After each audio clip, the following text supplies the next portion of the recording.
Have you ever walked into a room and felt your body tense, even before anyone has spoken, or found yourself completely drained after a conversation, even though nothing bad happened? That's because energy is always speaking, even when words are silent.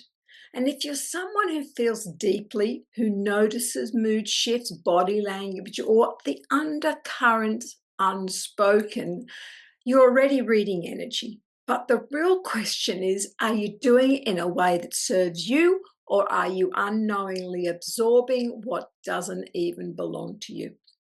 Today, I want to show you how to read energy as information without losing your sense of self in the process.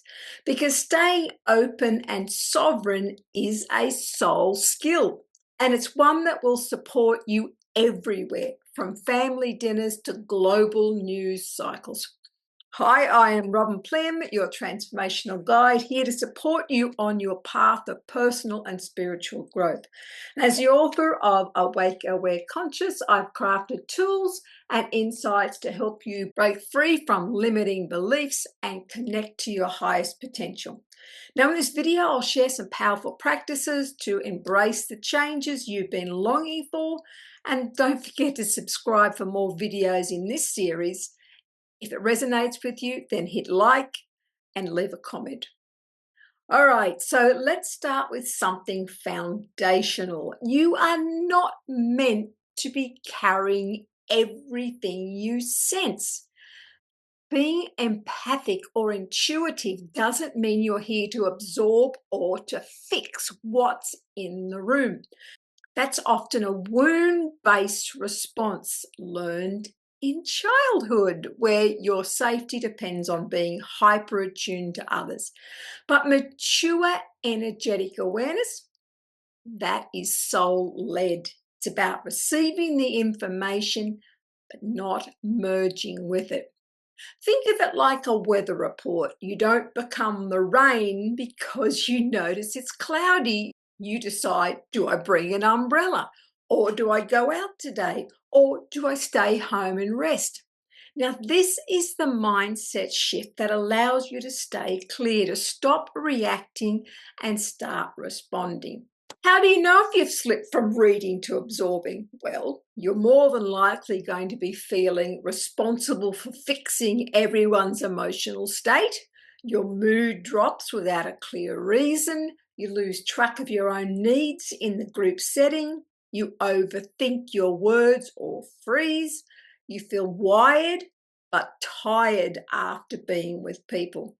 Now, these are nervous system cues. Your body is trying to do something with the energy you've just absorbed. The goal isn't to shut down or disconnect, though. It's to stay anchored while still being aware.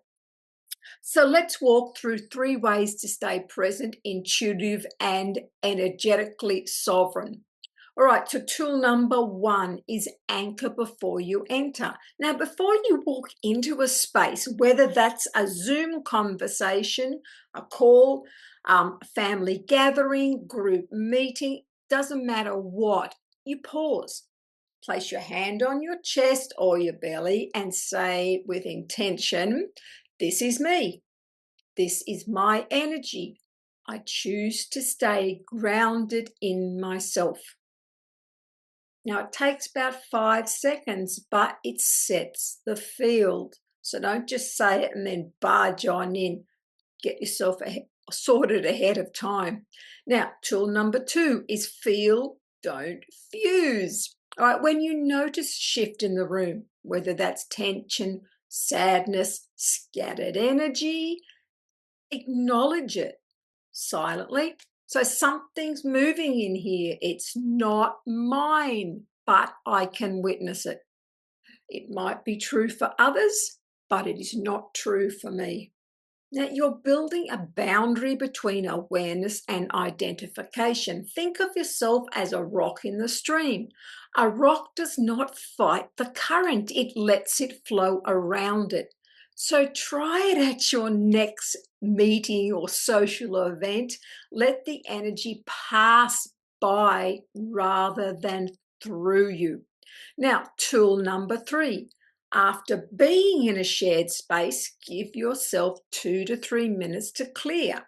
Now, this could be shaking out your arms, breathing with a longer exhale. Visualize your energy field coming back into place and clearing out. I release that which is not mine. Let's take this to a bigger level. Right now, the world is loud.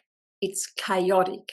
There are things happening all over the place, whether it's in the news, social media, conflict, collective grief.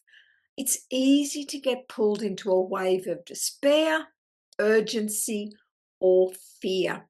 And yes, we should be aware and engaged, but not at the cost of our own energetic system, because that helps no one, and particularly not you. So here's a mantra for global energy overwhelm. My energy is mine. I choose where it flows. Now, you can bear witness to pain without absorbing it. You can stay informed without being flooded by it. This is how you hold steady, hold your energy so your presence becomes the medicine. What we've talked about today is a soul skill you will keep refining. It's not about perfection, it's about awareness. If you come out feeling drained, just go, next time I will pick that up before I go in. Reading energy is a gift that requires practice, but it needs clear boundaries to be sustainable.